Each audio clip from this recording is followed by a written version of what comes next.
వచ్చాక సంవత్సర కాలం అవుతున్నా ప్రజలకు ఇచ్చిన హామీలని నెరవేర్చకుండా ఈరోజు రెడ్ బుక్ రాజ్యాంగం అంటూ కక్ష సాధింపు చర్యలకు మాత్రమే వాళ్ళు ఏ విధంగా కన్ఫైన్ అవటమే కాకుండా ఈ రాష్ట్రాన్ని దోచుకొని దాచుకుంటూ ఇంకా ఈ రాష్ట్రాన్ని అప్పుల్లో ముంచేస్తుంటే ఈ రాష్ట్రాన్ని కాపాడుకోవాలి, ఈ రాష్ట్ర ప్రజలకి అండగా ఉండాల్సిన బాధ్యత ప్రజా పార్టీ అయిన వైఎస్ఆర్ కాంగ్రెస్ పార్టీకి ఉంది. కాబట్టి ప్రజల తరఫున ఈ రోజు ఏదైతే ఈ కూటమి ప్రభుత్వం ప్రజలకి వెన్నుపోటు పొడిచి సంవత్సరం అవుతుందో ఈ జూన్ 4ని వెన్నుపోటు దినంగా మా నాయకుడు జగన్మోహన్ రెడ్డి గారు అనౌన్స్ చేయడమే కాకుండా ఈ రోజు రాష్ట్ర వ్యాప్తంగా ప్రజలకి అండగా ర్యాలీలు చేసి అఫీషియల్స్ కి మెమరాండం ఇచ్చి అది ప్రభుత్వానికి అందజేసి వాళ్ళు ఇచ్చిన హామీలని వాళ్ళ మేనిఫెస్టోని నెరవేర్చమని డిమాండ్ చేస్తున్నాం. అవి నెరవేర్చకపోతే వదిలే ప్రసక్తి లేదు అని కూడా ఈ సందర్భంగా హెచ్చరిస్తున్నాం. మీరు చూస్తే ఎన్నికల ముందు కూటమి ప్రభుత్వం అంతా ఎలా ప్రచారం చేసుకుందో మనం చూసాం. ముఖ్యంగా తెలుగుదేశం పార్టీ వాళ్ళైతే వచ్చేది బాబే ఇచ్చేది బాబే. ఏమొచ్చిందయ్యా, మీకైతే పదవులు వచ్చాయి, బాబేమో వచ్చి ముఖ్యమంత్రిగా కూర్చున్నాడు, కానీ ఈ రాష్ట్ర ప్రజలకు ఏమిచ్చాడు అంటే చేతికి చిప్పిచ్చాడు, మరేమి ఇవ్వలేదనేది రాష్ట్ర ప్రజలు గుర్తించారు. 143 హామీలు ఇచ్చాడు. 143 హామీల్లో విజయరుద్ది విస్తరాకులు కట్టుంది అనుభవం ఉందని చెప్పుకునే చంద్రబాబు నాయుడు మొదటి 6 అయినా చేశాడా అని నేను అడుగుతున్నాను.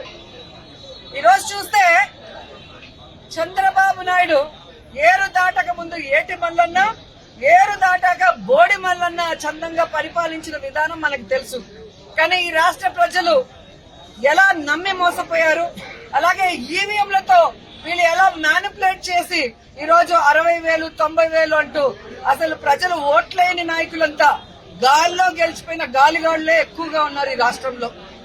సో ఈ రోజు నేను ఎందుకు ఇది చెప్తున్నాను అంటే జగన్మోహన్ రెడ్డి గారు ఎన్నికల్లో చెప్పడం జరిగింది, చంద్రబాబు నాయుడు 3 సార్లు ముఖ్యమంత్రి అయినా ఏ రోజు చెప్పిన వాగ్దానాన్ని నెరవేర్చలేదు, పిల్లలిచ్చిన మామనే వెన్నుపోటు పొడిచిన వాడు, జాగ్రత్తగా ఉండండి అని.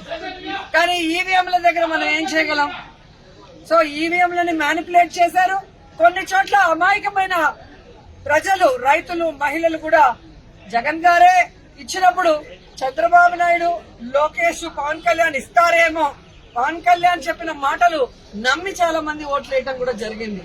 కానీ ఈ రోజు చూస్తే సూపర్ 6 చేస్తామన్న చంద్రబాబు నాయుడు సూపర్ 6 చేశాడా అని అడుగుతున్నాను.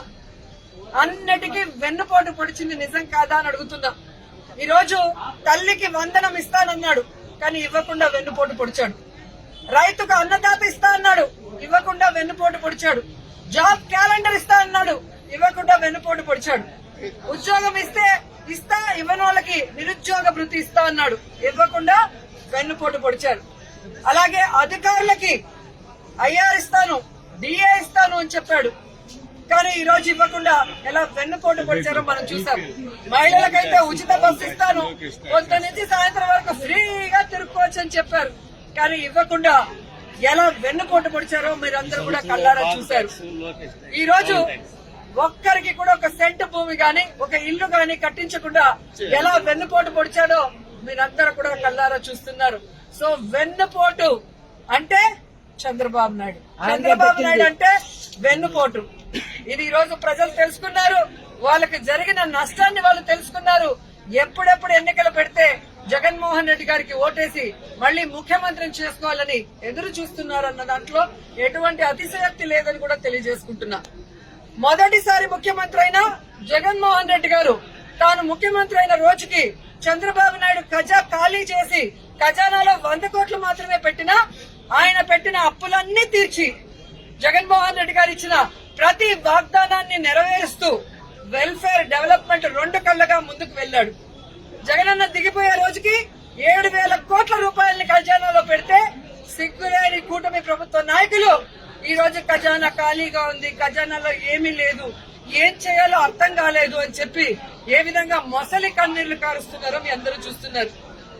మరి మొదటిసారి ముఖ్యమంత్రి అయిన వ్యక్తి, వయసులో చిన్నవాడైన జగన్మోహన్ రెడ్డి గారు సంపద సృష్టించి ప్రజలకిచ్చిన మేనిఫెస్టోని ఎలా నెరవేర్చాడు, ఈ రాష్ట్రాన్ని అభివృద్ధి వైపుకి ఎలా నడిపించాడు, మెడికల్ కాలేజీలు ఎలా కట్టాడు, పిహెచ్సిల్ని ఎలా కట్టించాడు, స్కూల్స్ ని ఎలా రెనోవేట్ చేశాడు, ఈ రోజు టెంపుల్స్ ఎలా కట్టించాడు, రోడ్లు ఎలా వేశాడు, చెప్పుకుంటూ పోతే హార్బర్లు ఎలా కట్టారు. ఈడేమో అనుభవం ఉందంటాడు. సంవత్సరం అవుతుంది, ఒక్క సెంటు భూమి ఒకరికి ఇచ్చారా, ఒక ఇల్లు కట్టించారా?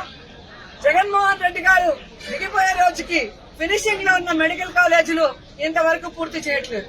వాటిని అమ్మేసి జగన్ గారి పేరు ఎవరు గుర్తు పెట్టుకోకూడదన్న ప్రయత్నం చేస్తున్నారు. హార్బర్లను అమ్మేయాలని చూస్తున్నారు ప్రైవేట్ వాళ్ళకి. స్కూళ్ళన్నీ కూడా నిర్వీర్యం చేస్తున్నారు. ఇప్పటికే సిబిఎస్ఈ తీసేశారు, ఐబీని కట్ చేసేశారు, ట్యాబ్స్ కట్ చేసేశారు, రెనోవేషన్ లో ఫైనల్ స్టేజ్ లో ఉన్న వాటిని ఆపేశారు. అలాగే పిహెచ్సిలు, హాస్పిటల్ ఏవైతే బ్యాలెన్స్ ఉన్నాయో వాటన్నిటిని ఆపేయడం మనం కళ్ళారా చూస్తున్నాం. ఇంతవరకు ఒక గుడి కట్టించారా, ఒక బడి కట్టించారా, ఒక రోడ్డు వేశారా, ఒక ఇల్లు కట్టించారా అంటే ఏమీ కూడా లేదు. వీళ్ళు సూపర్ 6 ని గాలికి వదిలేసి సూపర్ స్కామ్లు చేసుకుంటూ ముందుకెళ్తున్నారు. ఈ రోజు ఈ రాష్ట్రంలో చూస్తే బెల్ట్ షాపులు, పర్మిట్ రూములు ఇప్పటి ముప్పడిగా ఇచ్చి మద్యంతో ఎలా దోచుకుంటున్నారు. ఖజానా బొక్కబట్టారు. ఈ రోజు కూటమి ప్రభుత్వ జోబీలు మాత్రం ఫిల్ అవుతున్నాయి మద్యంతో. అలాగే ఇసుక మాఫియా, ఉర్సా భూముల mafia, ganja mafia, drugs mafia, ఈ విధంగా ఇష్టానికి తయారయ్యారు. పోలీసులు ఎలా తయారయ్యారంటే రెడ్ బుక్ రాజ్యాంగానికి కాపలా కాస్తున్నారు. ఈ రోజు ఎవరెవరు వైఎస్ఆర్ కాంగ్రెస్ పార్టీ నాయకులుగా ఉన్నారు, ఎవరెవరు విలేజ్ల్లో ప్రజలకి అందుబాటులో ఉంటూ అన్ని చేసి మంచి పేరు తెచ్చుకున్నారో వాళ్ళందరి మీద లేనిపోని అక్రమ కేసులు పెట్టి వాళ్ళని అరెస్టు చేసి కనీసం ఛార్జ్ షీట్లు కూడా వేయకుండా వాళ్ళ మీద బెయిల్ రాకుండా ఎంత చేయాలో పోలీస్ వ్యవస్థ అంతా కూడా చేస్తుండటం మనం అందరం కూడా గమనించాలి. నిజంగా ఒక తప్పు జరిగితే కేసు ఎఫ్ఐఆర్ చేయండి. ఇమీడియట్ గా 10-15 రోజుల లోపలైనా మినిమం ఆ కేసుల్ని ఛార్జ్ షీట్ వేసి మీరు కోర్టుకి అప్పగిస్తేనే కదా వాళ్ళకి బెయిల్ వస్తుంది.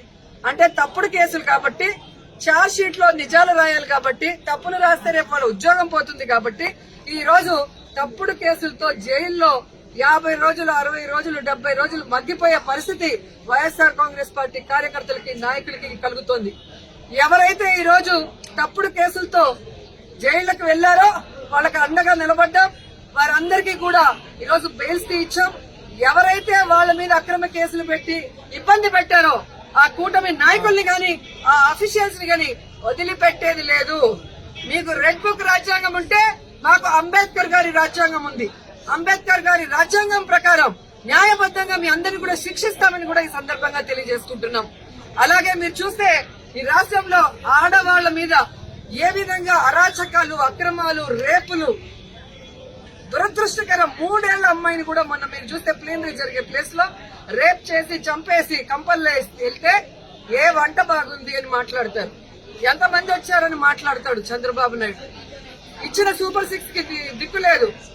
6 శాసనాలని చెప్పి సిగ్గు లేకుండా మళ్ళీ లోకేష్ గారు అనౌన్స్ చేస్తారు. పవన్ కళ్యాణ్ ఏమో నాకు ప్యాకేజ్ ఇస్తే చాలు, ఎవడు ఎక్స్క్యూజ్ ఇచ్చినా నాకెందుకని. రాష్ట్రంలోనే కాదు పిఠాపురంలో ఆడపిల్లలు రేపైనా పట్టించుకోడు. పిఠాపురంలో ఎస్సీల్ని గ్రామ బహిష్కరణ చేస్తే పట్టించుకోడు. సుగాలి కేసు అన్నారు, ఏమైందో తెలియదు. 30,000 మంది మాయమయ్యారన్నారు. మరి ఆ రోజు ఇంటెలిజెన్స్ వ్యవస్థ నీకు చెప్తే ఈ రోజు కూటమి ప్రభుత్వంలో ఉన్న నీకు ఇంటెలిజెన్స్ చెప్పదా 30,000 మంది ఎక్కడున్నారు? చంద్రబాబు నాయుడు ఎదురుగా నించుని ప్రజలకి వెన్నుపోటు పొడిచిన కట్టప్ అయితే సైడ్ నుంచి పొడిచిన కన్నింగ్ కట్టపులు పవన్ కళ్యాణ్ అండ్ లోకేష్ కూడా ఈ సందర్భంగా తెలియజేసుకుంటున్నాను.